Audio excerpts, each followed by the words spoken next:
En este momento vemos como el presidente Enrique Peña Nieto se quita la banda presidencial, se la entrega al presidente del Congreso, Porfirio Muñoz Ledo, quien a su vez se la otorgará al presidente de la República. Cabe destacar que esta banda presidencial no es la banda presidencial que Andrés Manuel López Obrador usará en un futuro. Andrés Manuel López Obrador mandó a hacer su propia banda presidencial en estas semanas. Es una banda presidencial que además va de acuerdo con las condiciones y las características que él ha pedido. Una banda presidencial, aproximadamente, este es un dato, oscila entre los 80 y los 200,000 pesos. El escudo nacional, el escudo del centro, está elaborado con hilo de oro. Los colores, el verde, blanco y rojo, son además adecuados y están apegados a los patentes. Vamos a escuchar nuevamente a Andrés Manuel López Obrador.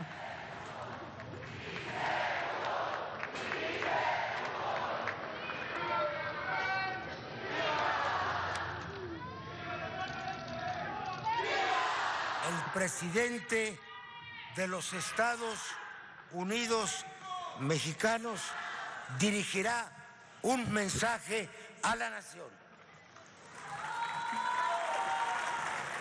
Diputadas y diputados, senadoras, senadores,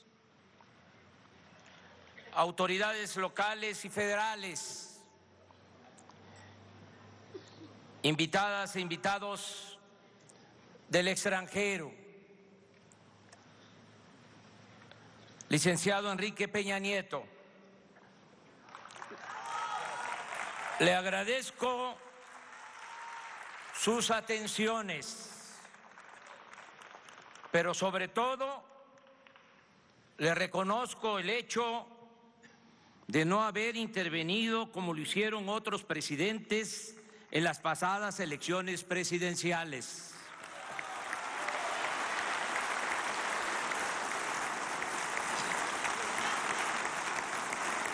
Hemos padecido ya ese atropello antidemocrático y valoramos el que el presidente en funciones respete la voluntad del pueblo. Por eso, muchas gracias, licenciado Peña Nieto.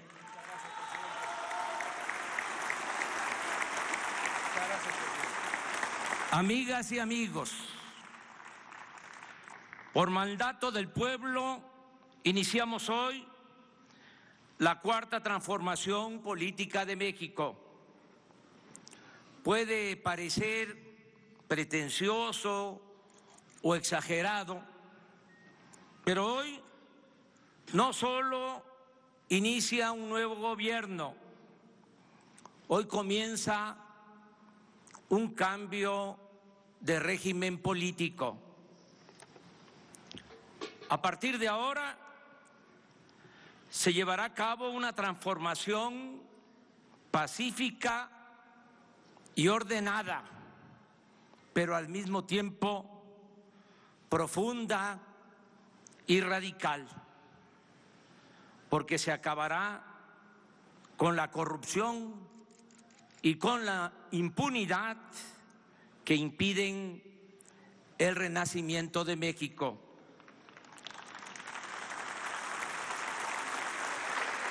Si definimos en pocas palabras las tres grandes transformaciones de nuestra historia, podríamos resumir que en la independencia se luchó por abolir la esclavitud y alcanzar la soberanía nacional.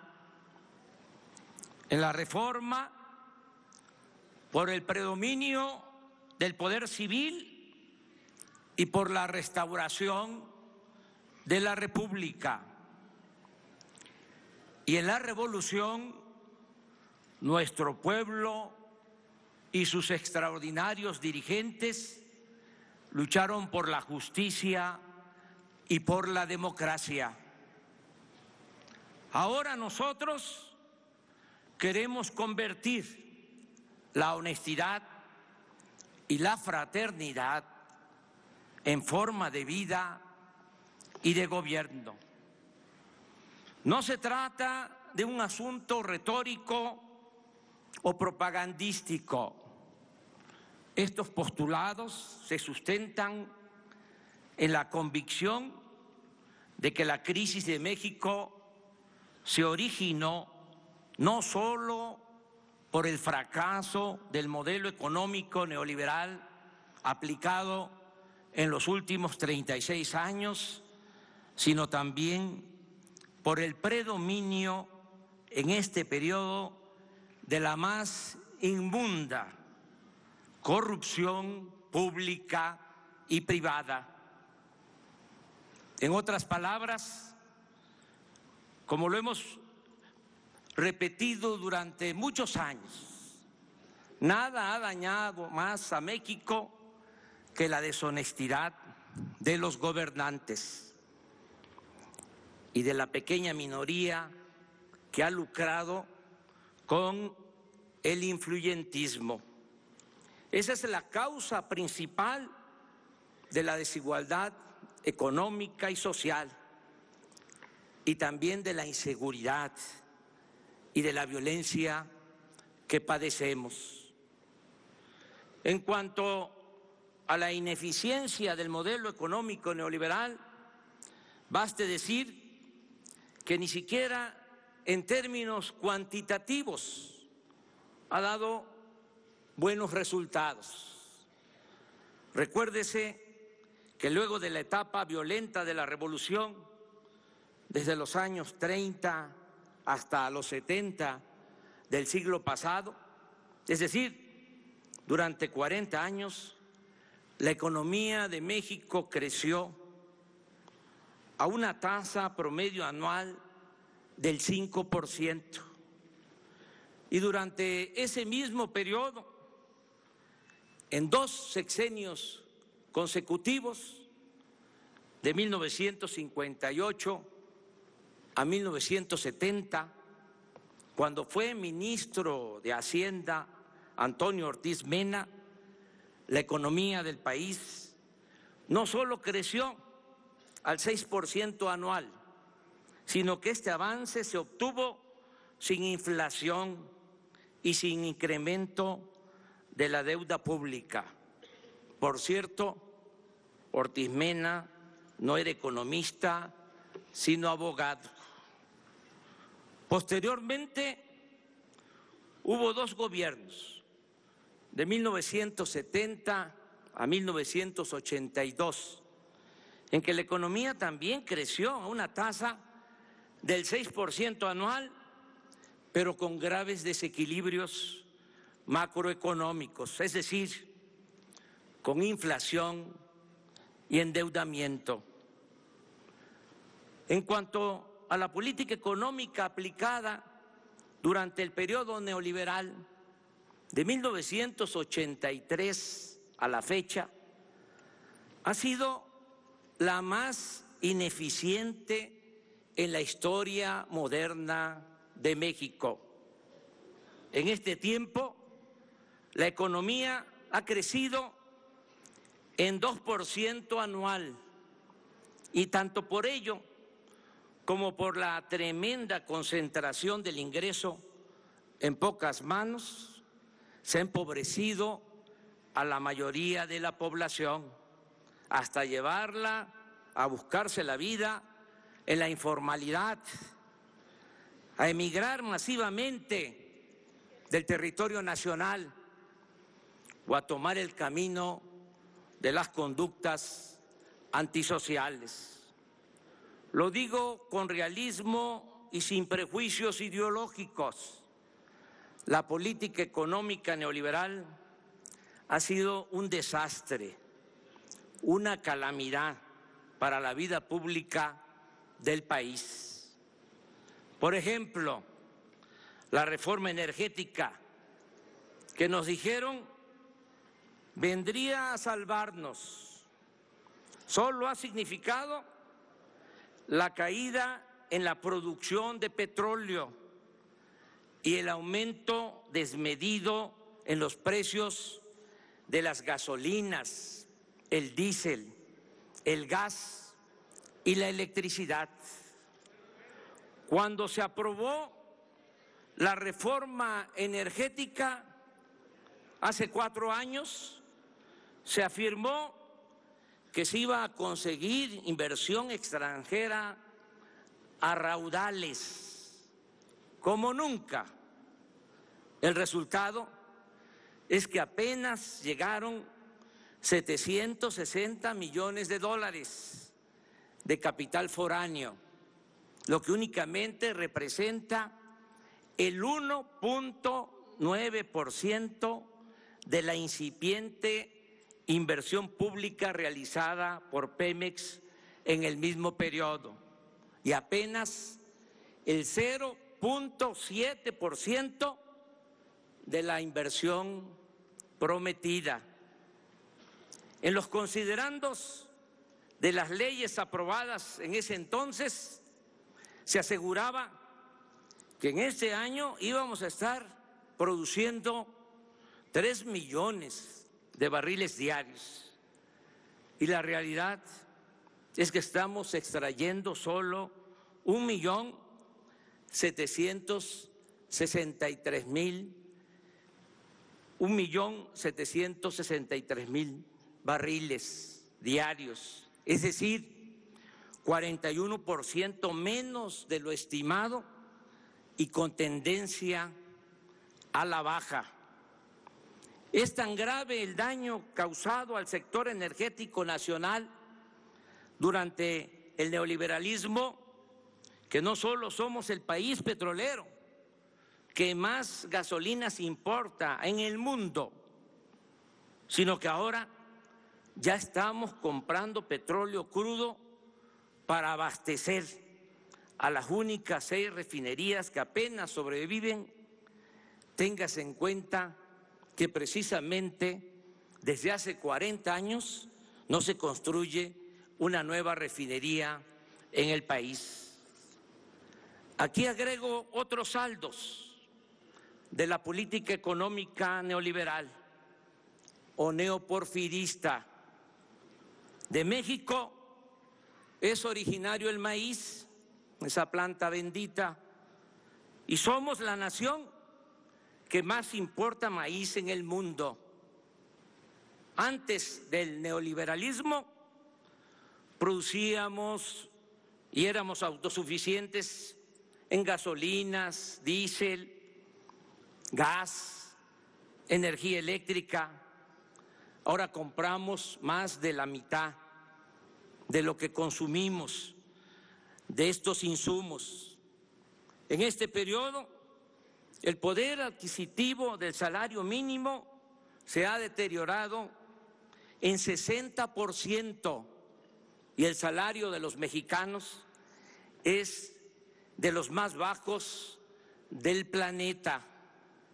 Tenemos el doble de enfermos de diabetes en comparación con países de América Latina.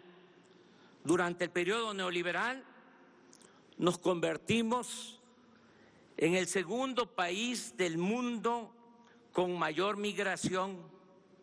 Viven y trabajan en Estados Unidos 24 millones de mexicanos. Y por lo que hace a la violencia, estamos en los primeros lugares del mundo. Según la última medición de Transparencia Internacional, ocupamos el lugar 135 en comparación con 176 países evaluados. Ocupamos el lugar 135 en corrupción entre 176 países evaluados. Y pasamos a ese sitio luego de estar en el lugar 59 en el 2000, subir al 70 en el 2006, escalar al 106 en el 2012 y llegar en 2017 a la vergonzosa posición en que nos encontramos. Por eso insisto el distintivo del neoliberalismo es la corrupción. Suena fuerte, pero privatización ha sido en México sinónimo de corrupción. Desgraciadamente, casi siempre ha existido este mal en nuestro país, pero lo sucedido durante el periodo neoliberal no tiene precedente. En estos tiempos, el sistema en su conjunto ha operado para la corrupción. El poder político y el poder económico se han alimentado y nutrido mutuamente y se ha implantado como modus operandi el robo de los bienes del pueblo y de las riquezas de la nación. En la época de la llamada o del llamado desarrollo estabilizador o compartido, que va de los años 30 a los 70 del siglo pasado, los gobernantes no se atrevieron a privatizar las tierras ejidales, los bosques, las playas, los ferrocarriles, las telecomunicaciones, las minas, la industria eléctrica, ni mucho menos a enajenar el petróleo. Pero en estas últimas 3 décadas, las máximas autoridades se han dedicado, como en el porfiriato, a concesionar el territorio y a transferir empresas y bienes públicos e incluso funciones del Estado a particulares, nacionales y extranjeros. No se trata, como antes, de actos delictivos individuales o de una red de complicidades para hacer negocios al amparo del gobierno. En el periodo neoliberal, la corrupción se convirtió en la principal función del poder político. Por eso, si me piden que exprese en una frase el plan del nuevo gobierno, respondo: acabar con la corrupción y con la impunidad.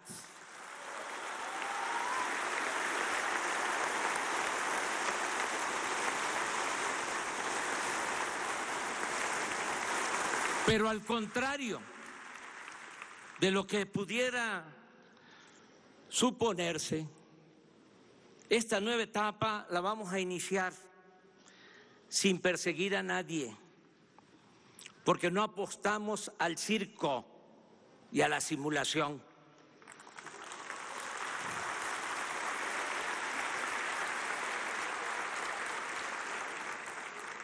Queremos regenerar de verdad la vida pública de México. Además, siendo honestos como lo somos, si abrimos expedientes, dejaríamos de limitarnos a buscar archivos expiatorios, como se ha hecho siempre, y tendríamos que empezar por los de mero arriba, tanto del sector público como del sector privado. No habría juzgados ni cárceles suficientes. Y lo más delicado, lo más serio, meteríamos al país en una dinámica de fractura, conflicto y confrontación. Y ello nos llevaría a consumir tiempo, energía y recursos que necesitamos para emprender la regeneración verdadera y radical de la vida pública de México, la construcción de una nueva patria, la reactivación económica y la pacificación del país. Estamos ante un asunto político de Estado y como tal debemos enfrentarlo. Mi postura al respecto la definí con toda claridad desde la campaña. Dije que no es mi fuerte la venganza y que si bien no olvido, sí soy partidario del perdón y la indulgencia.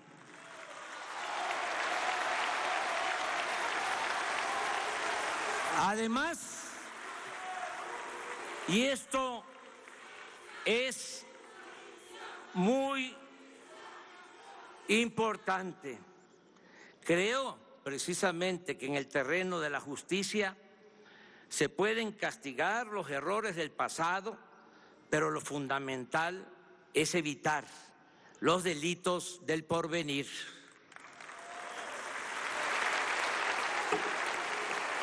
En consecuencia, propongo al pueblo de México que pongamos un punto final a esta horrible historia y mejor empecemos de nuevo. En otras palabras, que no haya persecución a los funcionarios del pasado y que las autoridades encargadas desahoguen en absoluta libertad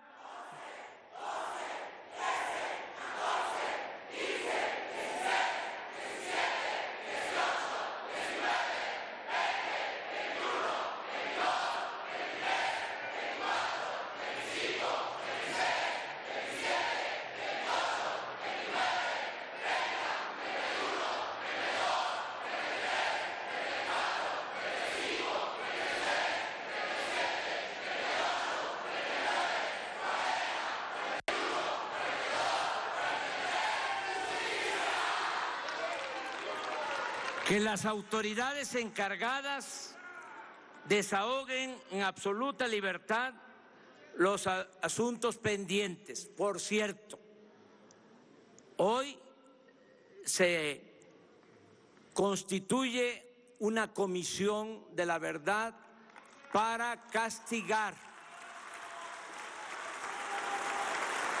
los abusos de autoridad, para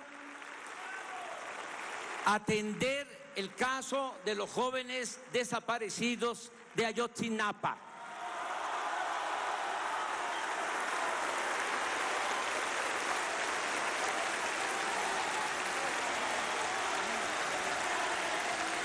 Que se castigue a los que resulten responsables, pero que la presidencia se abstenga de solicitar investigaciones en contra de los que han ocupado cargos públicos o se hayan dedicado a hacer negocios al amparo del poder durante el periodo neoliberal.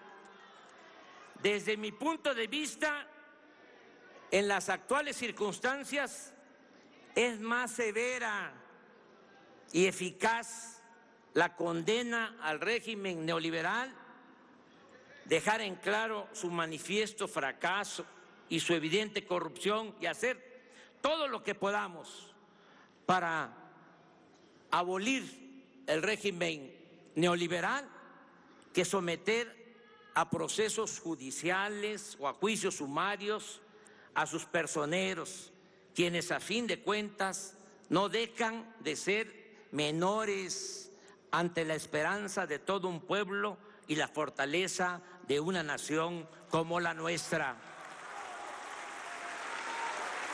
Pero de cualquier manera, como en todos los asuntos de trascendencia para la vida pública del país, yo defenderé con libertad y argumentos mi postura del punto final y de pensar y trabajar hacia el porvenir. Pero la ciudadanía tendrá la última palabra, porque todos estos asuntos se van a consultar a los ciudadanos.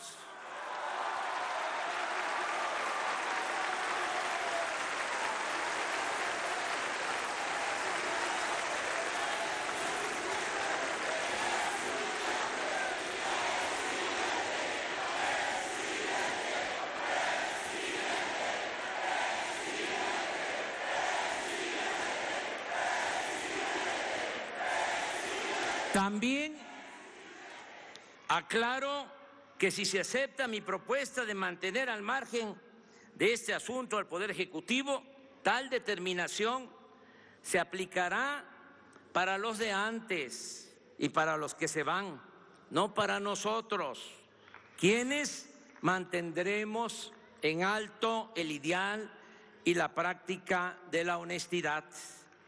Empiezo por informar que hemos promovido una ley para convertir la corrupción en delito grave, que aunque parezca increíble, no lo era.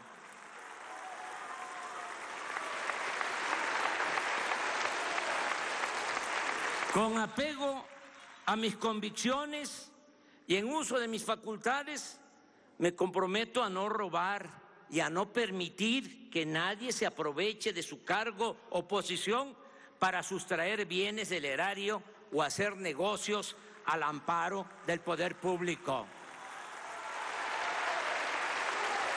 Esto aplica para amigos, aplica para compañeros de lucha y familiares. Dejo en claro que si mis seres queridos, mi esposa o mis hijos cometen un delito, deberán ser juzgados como cualquier otro ciudadano.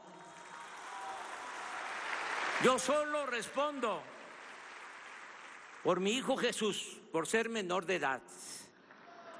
En cuanto a mi persona, he promovido desde hace años la reforma al artículo 108 de la Constitución para eliminar la impunidad y los fueros de los altos funcionarios públicos, empezando por el presidente de la República, quien ahora, según una iniciativa de ley que hoy, este día, estoy enviando al Senado, podrá ser el presidente de la República juzgado como cualquier ciudadano por el delito que sea, aún estando en funciones.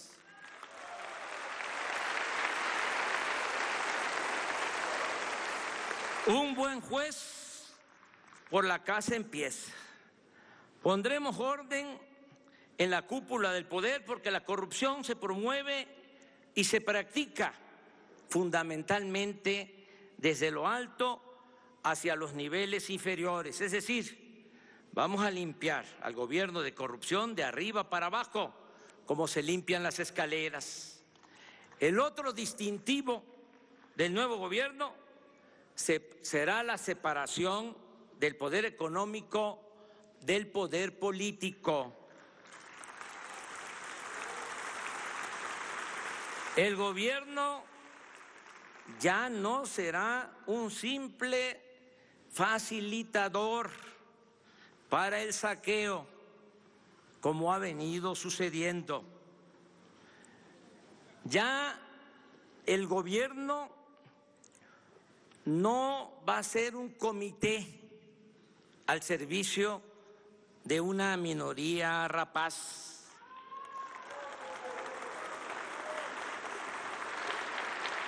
Representará a ricos y pobres, creyentes y libres pensadores, y a todas las mexicanas y mexicanos, al margen de ideologías, orientación sexual, cultura, idioma, lugar de origen, nivel educativo o posición socioeconómica.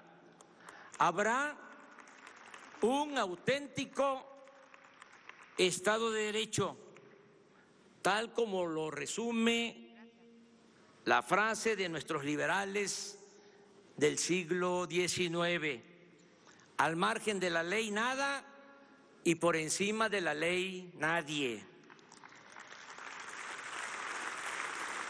También transitaremos hacia una verdadera democracia. Se acabará la vergonzosa tradición de fraudes electorales.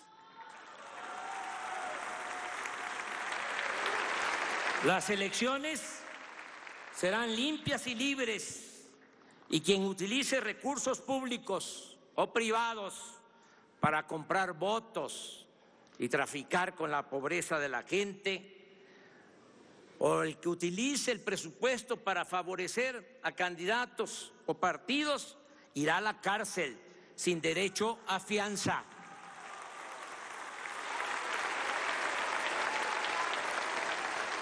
El combate a la corrupción y la austeridad nos permitirá liberar suficientes fondos, más de lo que imaginamos, mucho más, para impulsar el desarrollo de México.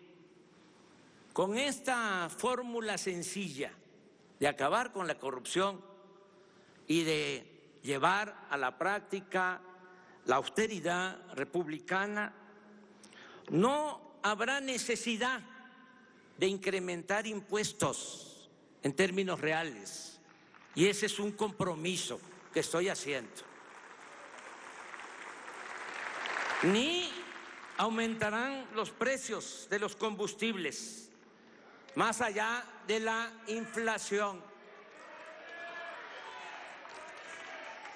Ahora resulta que los que aumentaron el precio de las gasolinas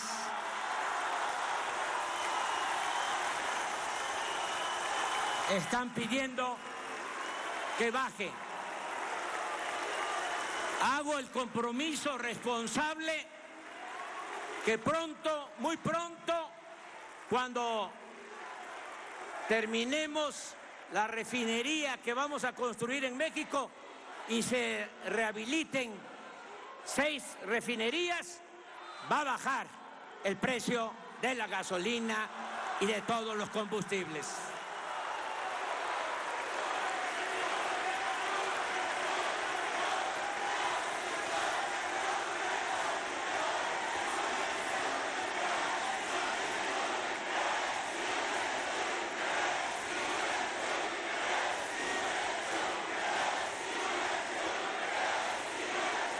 Tampoco que se oiga bien y que se oiga lejos, tampoco vamos a endeudar al país.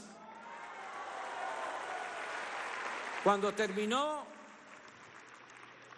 el sexenio del presidente Fox, la deuda pública, y esto no se sabe, pero no está de más recordarlo, era de 1.7 billones. Cuando dejó el gobierno Calderón, la deuda aumentó a 5.2 billones, más de 200%.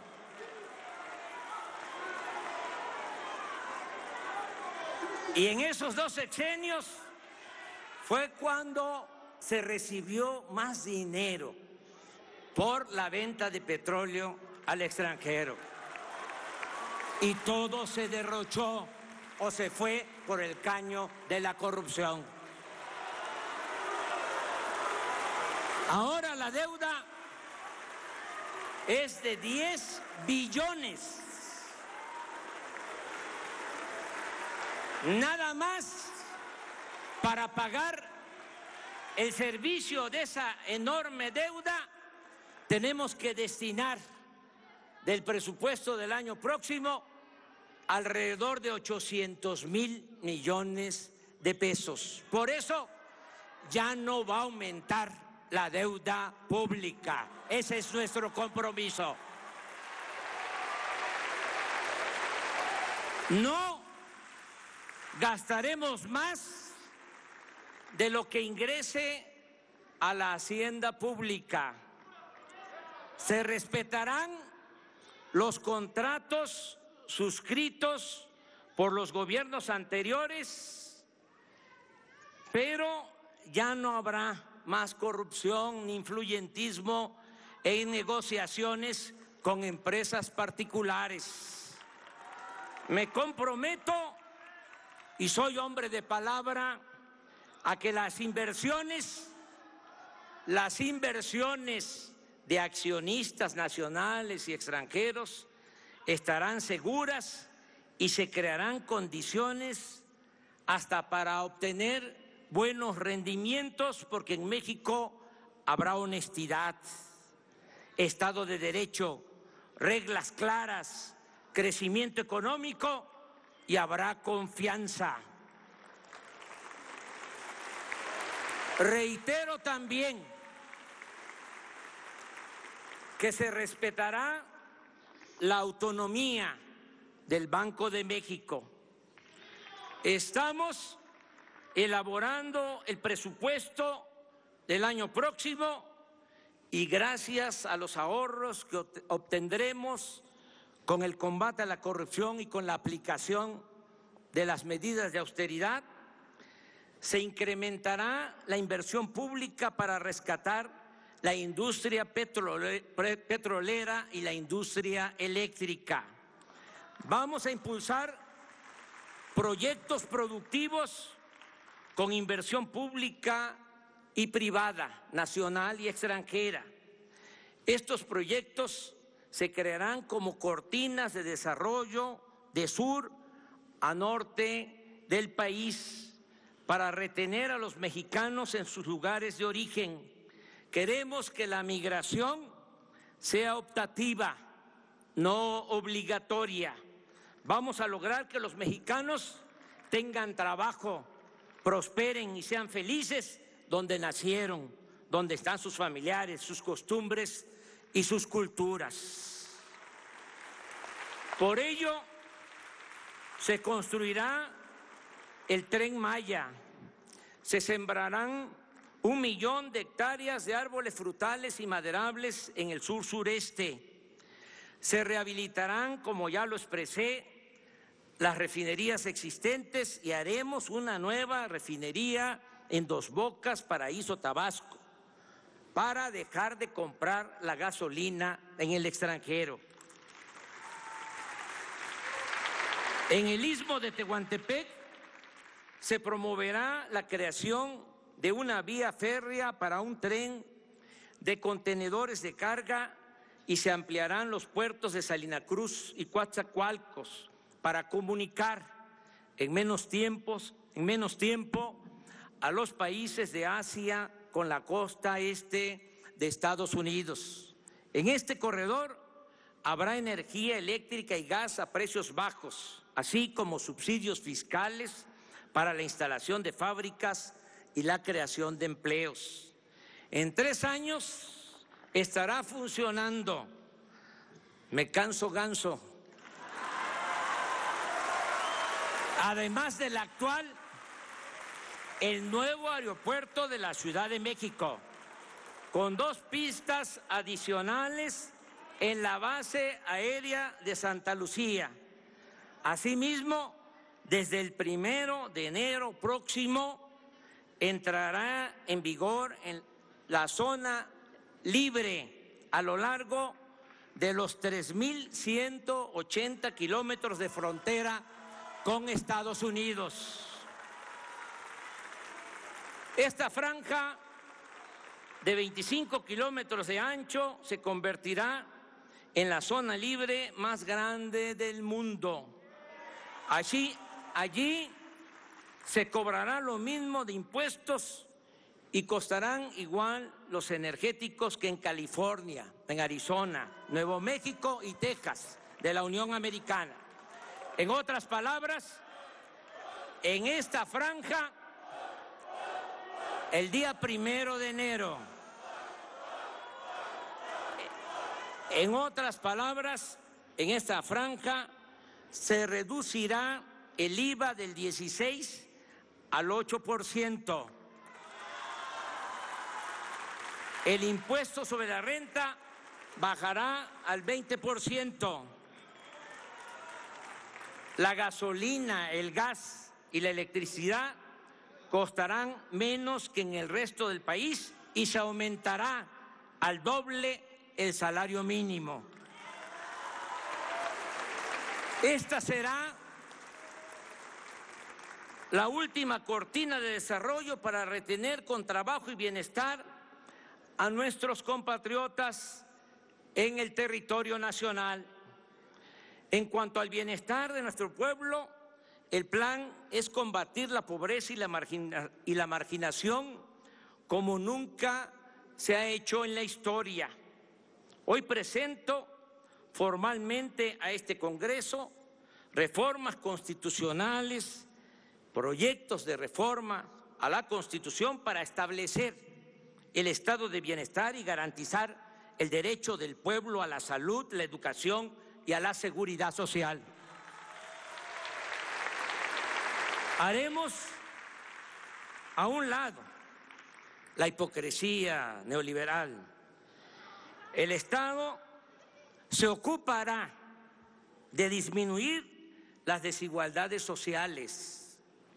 No se seguirá desplazando a la justicia social de la agenda del gobierno. No se condenará a quienes nacen pobres a morir pobres. Todos los seres humanos tienen derecho a vivir y ser felices. Es inhumano utilizar al gobierno para defender intereses particulares y desvanecerlo cuando se trata de proteger el beneficio de las mayorías. No es lícito, no es jugar limpio defender la facultad del Estado para rescatar instituciones financieras en quiebra y considerarlo una carga cuando se busca promover el bienestar de los más necesitados. Es pertinente, pues, exponer con toda claridad que vamos a atender y a respetar a todos, que vamos a gobernar para todos, pero que le vamos a dar preferencia a los vulnerables y a los desposeídos. Por el bien de todos, primero los pobres. Nuestra consigna de siempre es, a partir de hoy, principio de gobierno. Enumero algunas acciones.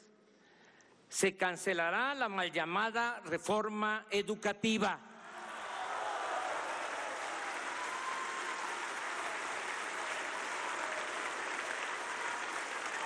Se creará el Instituto Nacional para la Atención de los Pueblos Indígenas.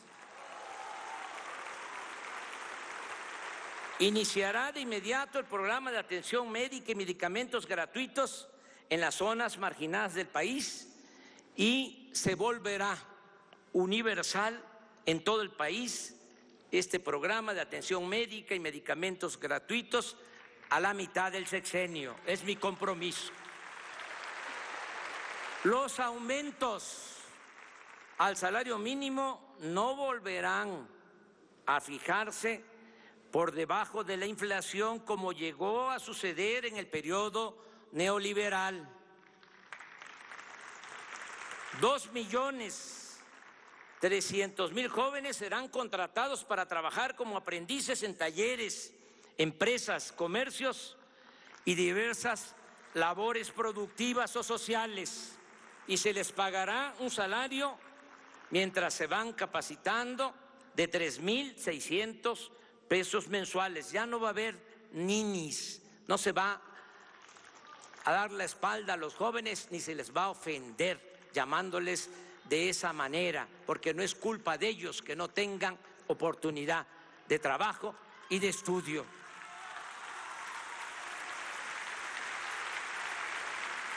Se otorgarán 10 millones de becas a estudiantes en todos los niveles de escolaridad.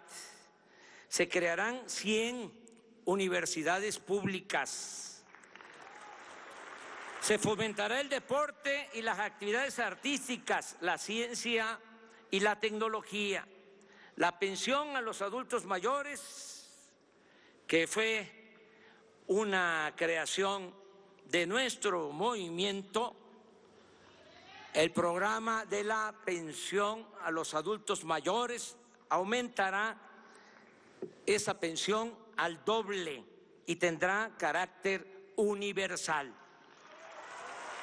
Es decir, también van a recibir este apoyo los jubilados, pensionados del ISSSTE y del Seguro. 1 millón de personas con discapacidad o con capacidades diferentes tendrán una pensión igual que la de los adultos mayores. Se atenderá de inmediato a los damnificados por los sismos. Se otorgarán créditos a la palabra a agricultores, ganaderos, pescadores, a dueños de talleres, a los artesanos, a pequeños comerciantes, a empresarios. Se ayudará a productores del campo con subsidios y precios de garantía y se venderá a precio justo una canasta de alimentos básicos para combatir la desnutrición y el hambre. Es importante precisar que los destinatarios de estos programas recibirán lo que les corresponde de manera directa, personalizada, sin intermediarios, con el propósito de que no haya manipulación de los apoyos con fines electorales y que lleguen a sus beneficiarios completos estos apoyos, sin moches ni comisiones indebidas. También vamos a evitar afectaciones al medio ambiente. Aprovecho para reiterar que no se permitirá el fracking ni transgénicos.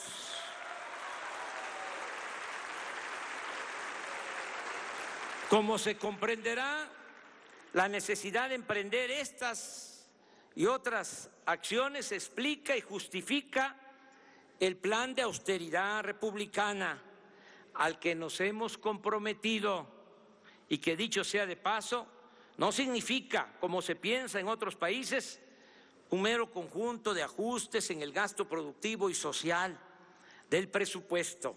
Aquí lo entendemos no solo como un asunto administrativo, sino como una política de principios, toda vez que implica terminar con los privilegios de la alta burocracia. Juárez decía que los funcionarios debían aprender a vivir en la justa medianía y nosotros sostenemos que no puede haber gobierno rico con pueblo pobre. Por eso bajarán los sueldos de los altos funcionarios públicos. Ya se aprobó esa ley en este Congreso. En esta legislatura van a bajar los sueldos de los de arriba porque van a aumentar los sueldos de los de abajo. Ya no habrá servicio médico privado para los altos funcionarios públicos. Se destinaban 5,000 millones de pesos nada más para el pago de la atención de servicios médicos a los altos funcionarios públicos. Ya no habrá cajas de ahorro especial para los altos funcionarios públicos. Ya no hay, ya se aprobó esa ley. Nadie podrá viajar en aviones o helicópteros privados a expensas del dinero público. Desde el lunes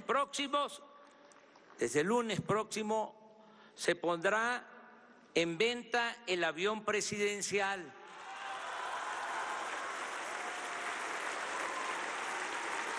Y toda la flotilla de aviones y helicópteros para uso de altos funcionarios. El presidente de la República ganará el 40% de lo que recibía el presidente saliente. No habrá compras de vehículos para funcionarios. Se reducirá en 50% el gasto de publicidad del gobierno. Se van a disminuir las unidades administrativas en el país y no habrá oficinas del gobierno en el extranjero, salvo, por supuesto, las embajadas y los consulados. Los 8,000 elementos del Estado Mayor que se destinaban a cuidar al presidente y los 3,200 agentes de gobernación hasta ayer dedicados al espionaje pasarán a formar parte de la Guardia Nacional.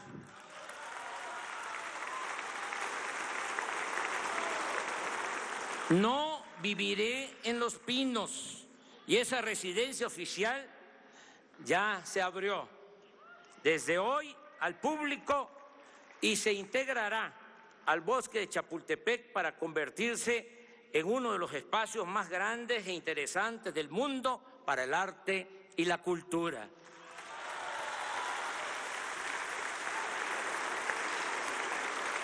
Otro cambio importante será el de la creación de la Guardia Nacional si lo autoriza el pueblo y el Poder Legislativo, para enfrentar el grave problema de la inseguridad y de la violencia que padecemos.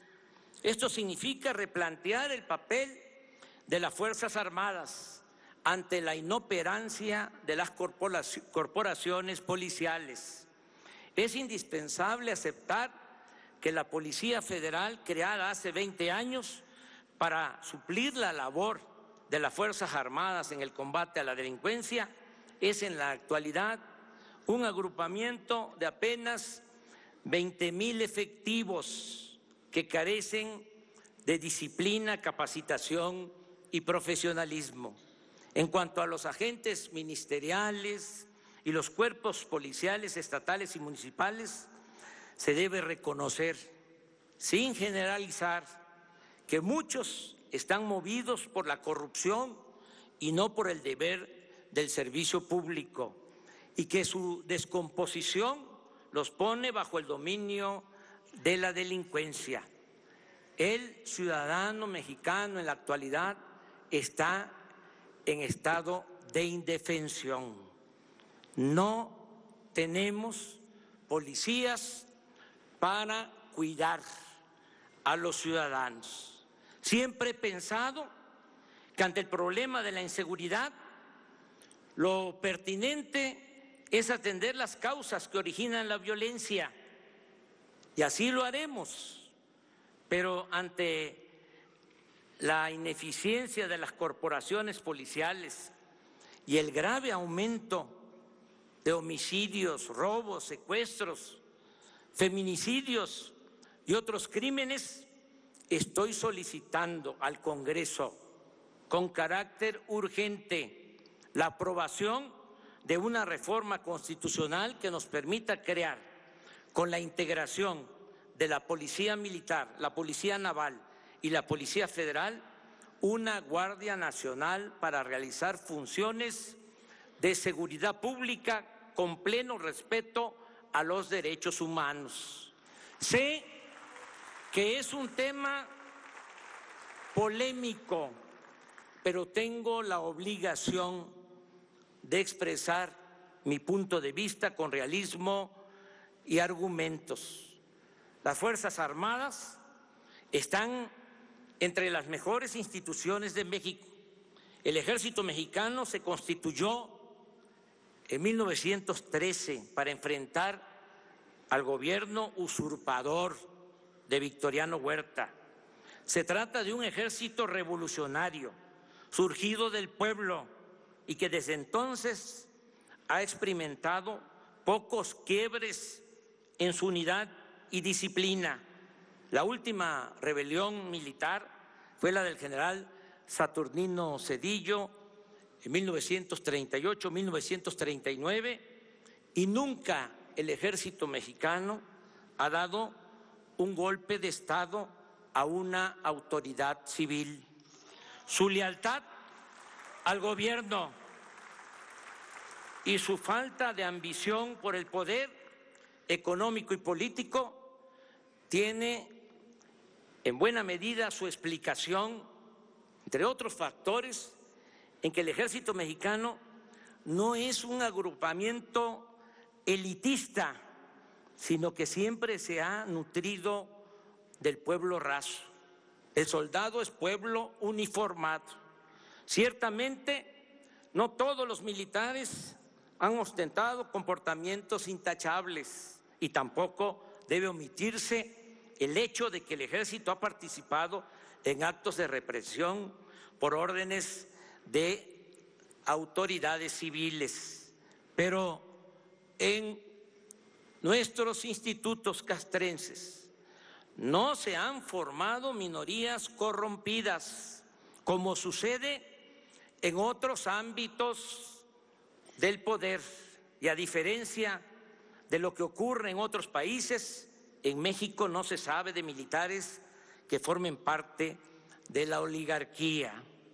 Además, es un hecho que el ejército cuenta con respaldo de la opinión pública. Es una institución que a lo largo de su historia ha mantenido su profesionalismo y ha sido eficaz, sin duda, en tareas de auxilio a la población en casos de desastre, en terremotos, inundaciones, huracanes, y ha prestado otros servicios a la comunidad. Las Fuerzas Armadas han hecho escuelas, tienen universidades, centros de investigación, poseen disciplina y espíritu de cuerpo, han mantenido su vocación nacionalista, y esto es muy importante, y nunca han estado subordinadas a ninguna hegemonía o fuerza extranjera. Lo mismo puede decirse de la Secretaría de Marina. Téngase en cuenta que esta dependencia se creó en 1940, cuando la original Secretaría de Guerra y Marina se dividió en dos instituciones. Así pues, el Ejército y la Marina pueden ser previa preparación y capacitación para el respeto de los derechos humanos y mediante la aplicación de protocolos para el uso de la fuerza, las instituciones fundamentales para garantizar la seguridad nacional, la seguridad interior y la seguridad pública. Agrego que el Plan de Paz y Seguridad incluye la creación de 266 coordinaciones territoriales en el país. Todos los días, desde las 6 de la mañana, voy a presidir en Palacio Nacional la reunión del Gabinete de Seguridad, en la cual recibiremos el parte o reporte de lo sucedido en las últimas 24 horas y tomaremos las medidas necesarias. Añado que según nuestras leyes, el titular del Poder Ejecutivo es el comandante supremo de las Fuerzas Armadas, y reafirmo el compromiso de que el presidente de México nunca dará la orden de reprimir al pueblo ni será cómplice o encubridor de eventuales violaciones a los derechos humanos.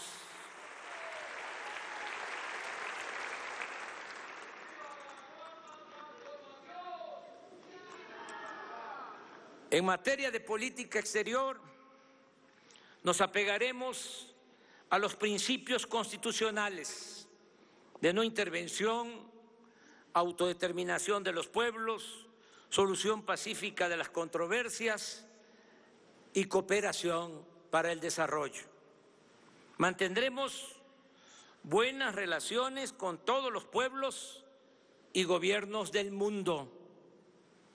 Por eso agradezco la presencia del señor Michael Pence, vicepresidente de los Estados Unidos, y de su señora esposa, Karen Pence. Y quiero destacar que desde el día 1 de julio, desde el día de mi elección, he recibido un trato respetuoso del presidente Donald Trump, a quien agradezco que en plan de amistad haya enviado a esta ceremonia a su hija Ivanka. La misma atención he recibido del primer ministro de Canadá, Justin Trudeau. Con ellos, con los dos mandatarios, con el presidente de Estados Unidos y con el primer ministro de Canadá, estoy hablando para ir más allá del Tratado de Libre Comercio de América del Norte y lograr un acuerdo de inversión entre empresas y gobiernos de las tres naciones para impulsar el desarrollo de los países centroamericanos y también del nuestro, y enfrentar de esta forma y no con medidas coercitivas el fenómeno migratorio.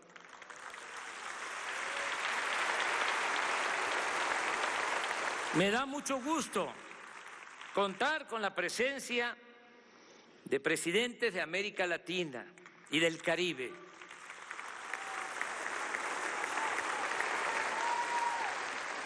México no dejará de pensar en Simón Bolívar y en José Martí, quienes, junto con Benito Juárez, siguen guiando con sus ejemplos de patriotismo el camino a seguir de pueblos y de dirigentes políticos. Gracias por estar aquí, Jimmy Morales Cabrera, presidente de la República Vecina de Guatemala.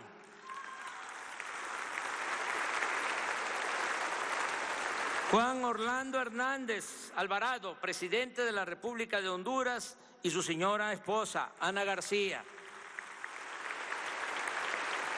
Óscar Samuel Ortiz Asensio, vicepresidente de la República de El Salvador.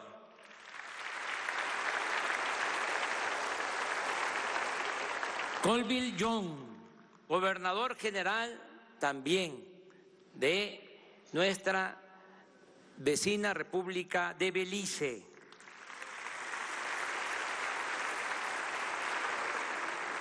Miguel Díaz-Canel Bermúdez, presidente de los consejos de Estado y de ministros de la hermana República de Cuba.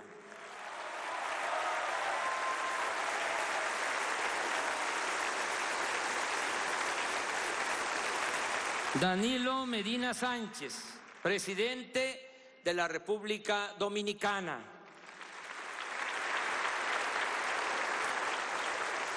Jovenel Moïse, presidente de la República de Haití. Iván Duque Márquez, presidente de la República de Colombia.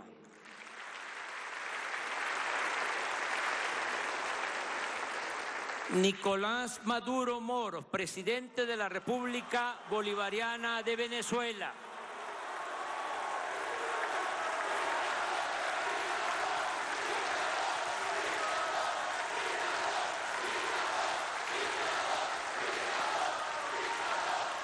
Lenin Moreno Garcés, amigo Lenin, presidente de la República de Ecuador, y su señora esposa, Rocío González.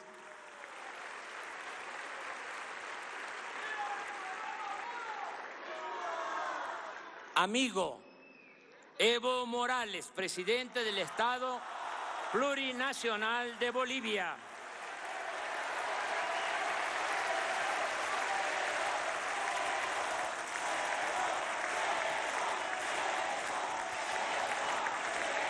Martín Vizcarra Cornejo, presidente de la República del Perú.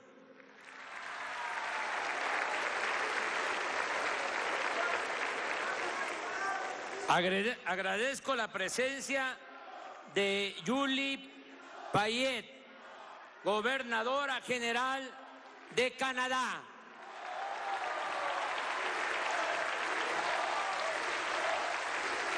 Brahim Ghali, presidente de la República Árabe Democrática Saharaui. de Kim Jong-nam, presidente de la República de la Asamblea Popular Suprema de la República Popular Democrática de Corea.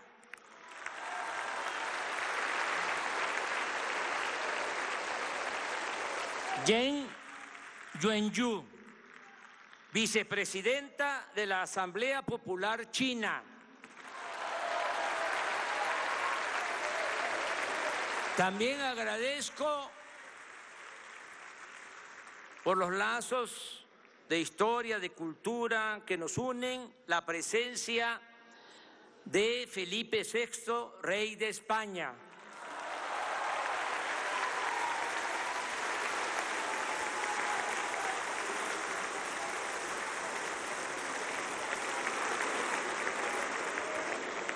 Del primer ministro Antonio Costa, de la República Portuguesa.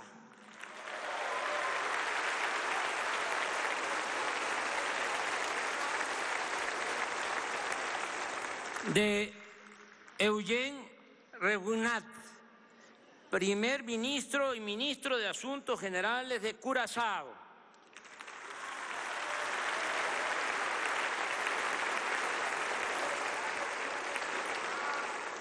Ana Birchal, viceprimera ministra de Rumanía. De Lucía Topalensky, vicepresidenta de la República Oriental del Uruguay. De Gabriela Michetti, vicepresidenta de la República de Argentina.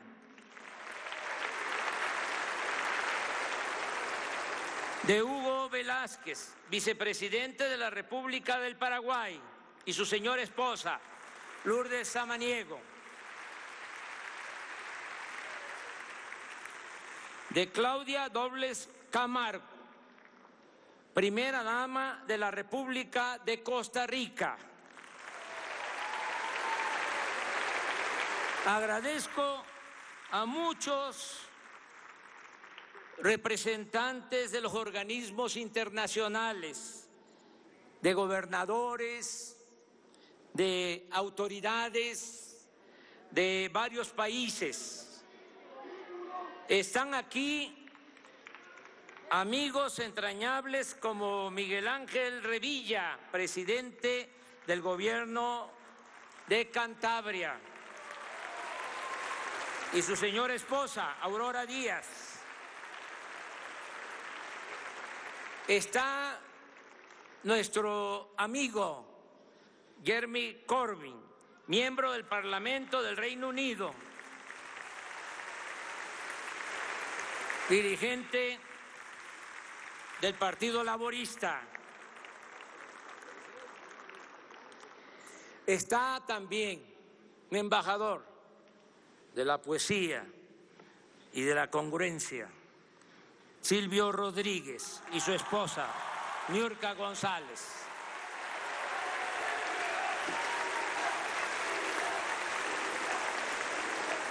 Amigas y amigos, llegué a la presidencia de la República después de muchos años de lucha personal y colectiva. Aquí recuerdo a los que iniciaron este movimiento, a los que sembraron lo que ahora nosotros estamos cosechando. Dirigentes sociales, políticos, muchos que se nos adelantaron, pero fueron los precursores de esta lucha, de este movimiento. Nunca los vamos a olvidar.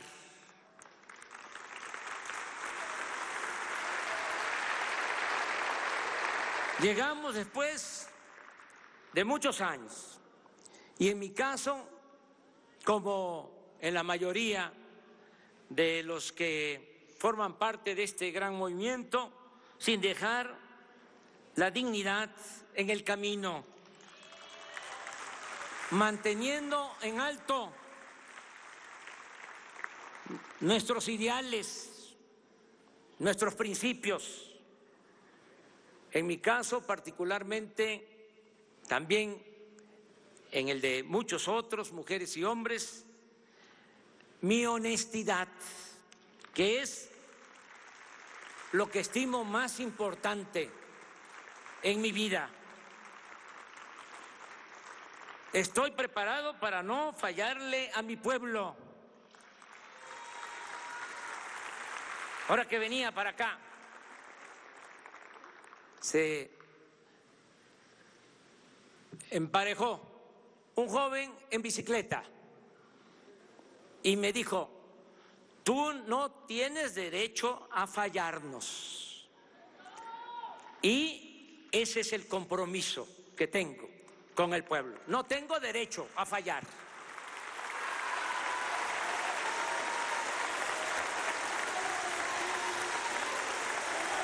Nada material me interesa, ni me importa la parafernalia del poder. Siempre he pensado que el poder debe ejercerse con sabiduría y humildad, y que solo adquiere sentido y se convierte en virtud cuando se pone al servicio de los demás. Estoy consciente de la gran expectativa que existe entre los mexicanos y el desafío que significa enfrentar los grandes y graves problemas nacionales. Pero estoy optimista y creo que vamos a salir bien, vamos a enfrentar bien los grandes y graves problemas nacionales, porque creo en el pueblo y en su cultura, la cultura del pueblo, de nuestro pueblo, las culturas de México, que siempre han sido nuestras salvadoras. Con nuestras culturas hemos enfrentado epidemias, terremotos, inundaciones, hambrunas, invasiones, guerras civiles, crisis económicas, de epidemias, malos gobiernos y otras calamidades. Y siempre hemos resurgido con dignidad y con orgullo.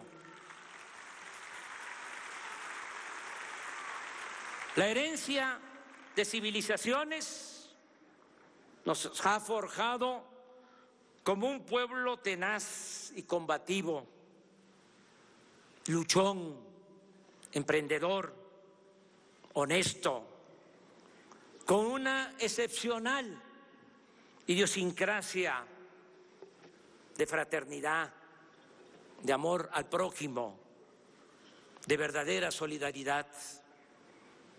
Nuestro pueblo no es flojo, no es perezoso, no es indolente, por el contrario, es de las sociedades más trabajadoras del mundo. Y ahí está el ejemplo de nuestros paisanos migrantes que por necesidad han ido a ganarse la vida a Estados Unidos y ahora están enviando a sus familiares 30,000 millones de dólares anuales. Esas remesas son la principal fuente de ingresos de nuestro país y el dinero de mayor beneficio social que recibimos del extranjero. México no es el cuerno de la abundancia que su silueta en el mapa pareciera evocar, pero aún así tenemos muchos recursos naturales: agua, petróleo, gas, yacimientos minerales, vientos, sol, playas. Contamos con bosques y selvas, con buenas tierras para la producción agropecuaria y forestal, y somos de los países con mayor biodiversidad en el mundo. Por eso estoy optimista. Creo que ya estamos logrando, se está iniciando y ya vamos en el camino de lograr el renacimiento de México. que nos vamos a convertir en una potencia económica y sobre todo en un país modelo que habrá de demostrar al mundo que acabar con la corrupción es posible, y así lo haremos, porque de esa manera construiremos una sociedad más justa, democrática, fraterna y siempre alegre. Son 3 cosas las que necesitamos para enfrentar la crisis de México, y 2 de ellas están aseguradas de antemano. Lo reitero: un pueblo trabajador y suficientes riquezas naturales. Pronto, muy pronto, tendremos lo tercero: un buen gobierno. Y en ese compromiso empeño mi honor y mi palabra. Gobernaré con entrega total a la causa pública. Dedicaré todo mi tiempo, mi imaginación, mi esfuerzo a recoger los sentimientos y a cumplir con las demandas de la gente. Actuaré sin odios, no le haré mal a nadie, respetaré las libertades, apostaré siempre a la reconciliación y buscaré que entre todos y por el camino de la concordia logremos la 4ª transformación de la vida pública de México. Por último, así como soy juarista y cardenista, también soy maderista y partidario del sufragio efectivo y de la no reelección. Trabajaré 16 horas diarias para dejar en 6 años muy avanzada la obra de transformación. Haré cuanto pueda para obstaculizar las regresiones en las que conservadores y corruptos estarán empeñados. Por eso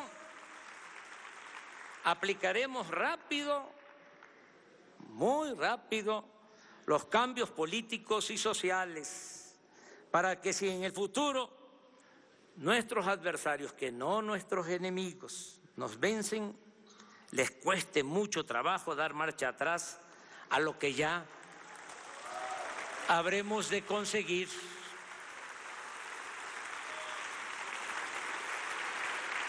Como dirían los liberales del siglo XIX, los liberales mexicanos, que no sea fácil retrogradar.